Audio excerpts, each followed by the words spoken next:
Talou de retour aujourd'hui en Côte d'Ivoire. L'athlète ivoirienne vient de remporter la deuxième place aux 100 mètres du Diamond League à Zurich en Suisse. Et la joie de la Côte d'Ivoire se poursuit car les éléphants footballeurs ont laminé par 3-0 les Panthères du Gabon. Match comptant pour les éliminatoires du Mondial 2018 en Afrique. Enfin, nous allons découvrir ce soir un jeune maquettiste. Eric Bois réalise de beaux chefs-d'œuvre dans la commune de Cocody. Madame, Monsieur, bonsoir et bienvenue sur RTI2. Je vous l'annonçais dans les titres, Marie-Josée Talou a regagné aujourd'hui la Côte d'Ivoire après un séjour à Paris en France. La sprinteuse ivoirienne au parcours satisfaisant a été accueillie avec fierté et joie par ses compatriotes à l'aéroport Félix Houphouët-Boigny de Port-Bouët. Alors de retour dans son pays, la Côte d'Ivoire, après plusieurs belles prestations, quelles sont les premières impressions de Marie-Josée Talou? Nous l'écoutons. J'ai été au championnat du monde à Londres et grâce aux prières de tout un chacun, j'ai pu ramener 2 médailles. C'est ma première grande médaille au niveau international et je peux être fière et vraiment je remercie Dieu et tous ceux qui m'ont soutenu, tous ceux qui ont prié pour moi, ma famille, mes amis, toute la Côte d'Ivoire en général. Là, je n'ai pas de mots parce que je suis au bord des larmes parce que je ne m'attendais pas à cet accueil. Et ça fait plaisir de savoir qu'il y a beaucoup de personnes qui sont derrière, qui me soutiennent, qui prient pour moi, mes papas, mes mamans et tout. Donc ça me fait chaud au cœur et que Dieu vous bénisse et que continuez à prier pour nous les athlètes pour qu'on puisse faire la vie.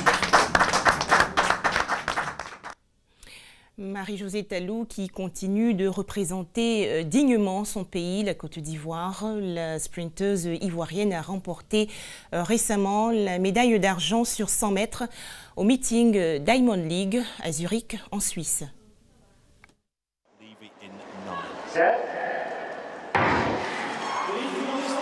Where they go. Not a great start from Elaine Thompson. Goodness me, she gave a metre or so to Talou, certainly half a metre, and Talou leading the moment. Here comes the Olympic champion though, easing into the lead and just gets it by the thickness of her vest. It was really tight at the line there, but no doubting that Elaine Thompson took that one.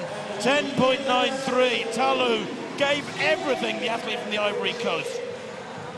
Well, I said she's the nearly athlete. She nearly took this Diamond League title tonight. Very, very close indeed, and so quick out of the block. She certainly led for the first 50 or 60 metres.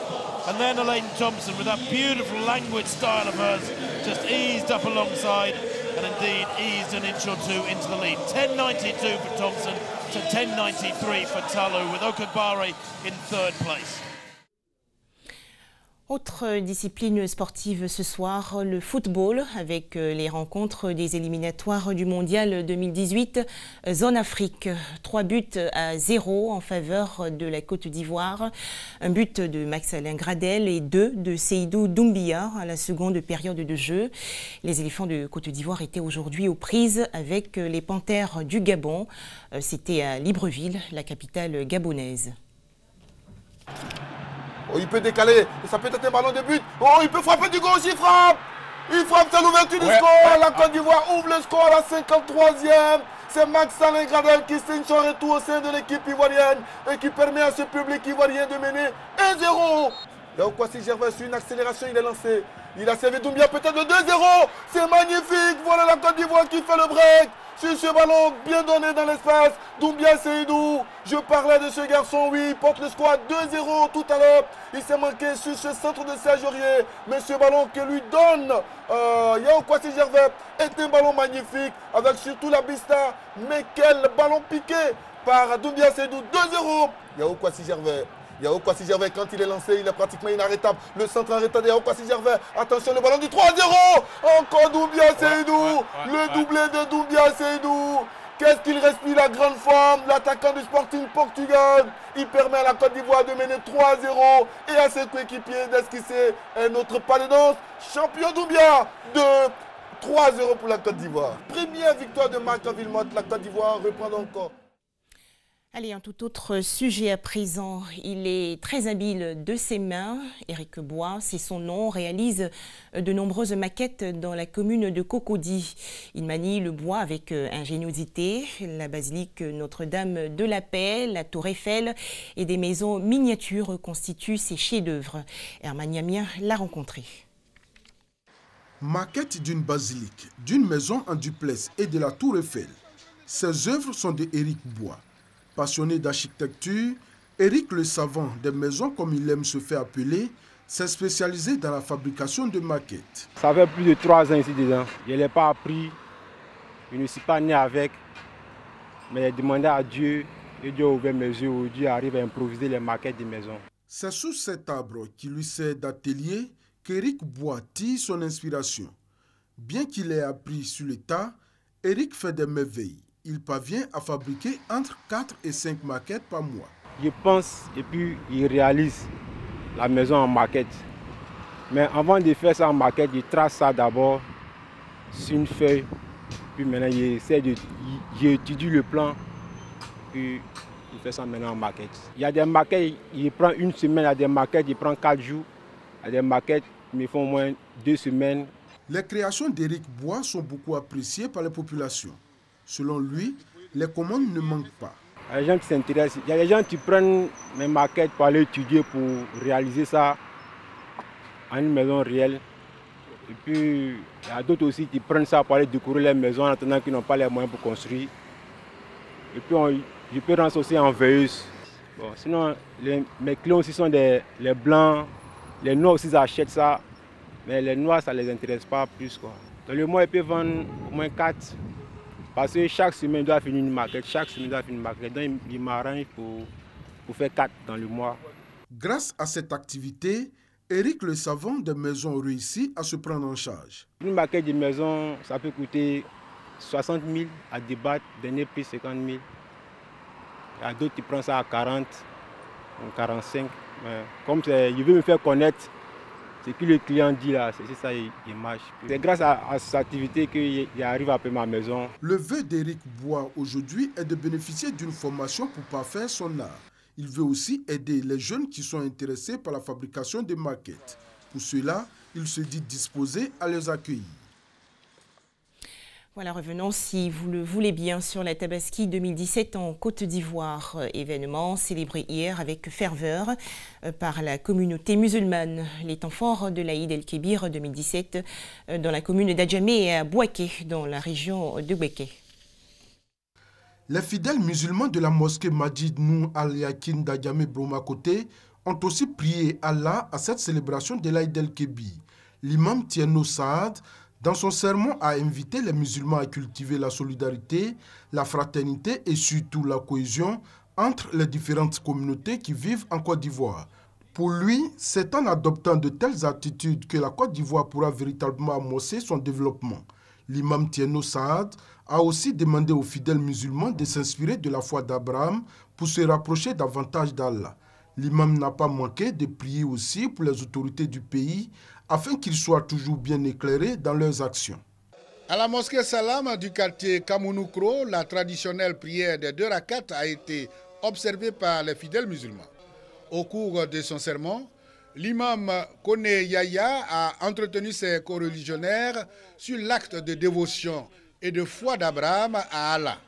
Kone Yaya a également invité les fidèles musulmans à se servir de son exemple dans l'honnêteté, tout en les exhortant à enseigner les principes de l'islam à leur progéniture.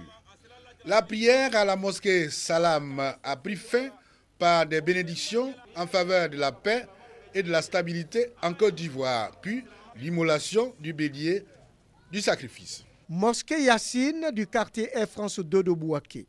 Les fidèles musulmans de ce quartier n'ont pas dérogé à la tradition de la commémoration de l'acte de soumission et de dévotion du prophète Abraham à Allah. Après les 2 traditionnels rakats de la prière de l'Aïd el-Kébir, l'imam Ahmed Diabaté est passé à l'acte qui fait l'objet de commémoration. L'immolation du bélier donnant, du coup, l'autorisation à tous les autres fidèles de perpétuer l'acte de foi. L'homme de Dieu a prié pour la paix et la stabilité en Côte d'Ivoire. À Djambourou, les musulmans n'ont pas failli à la tradition musulmane. Tôt le matin, tous les fidèles ont convergé vers la mosquée du quartier pour commémorer l'acte de soumission d'Abraham à Dieu.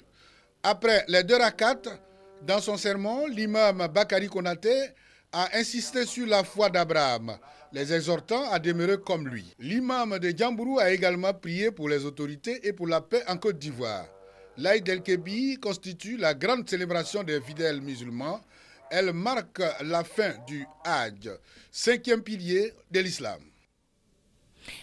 Kouibli, localité située dans la région ouest du pays. Les femmes du village de Datouzou ont décidé de sortir de la pauvreté en créant une association dénommée Goul et Manglo. Les explications de Kwadio Kwame de RTI Bouaké. Place à Taï Thomas. Nous sommes à Kouibli, dans la région du Guémon. Les habitants du village de Datouzou, revêtus de leurs plus beaux habits, étaient en fête. L'association des femmes dénommée Goulé Manglo, qui signifie en langue locale oué, pense à moi, j'en ferai autant, célèbre ces femmes. Une association dont l'objectif est la consolidation des relations entre les femmes du village et favoriser leur autonomie financière. Le parrain de la cérémonie, Guy Michel, a encouragé ces femmes à l'union car c'est selon lui ce qui portera plus haut leur voix. L'administration aime tout ce qui est organisé. Le peuple oué a longtemps souffert de ce que on veut tous être en même temps devant. Or, la nature elle-même ne procède pas de la sorte.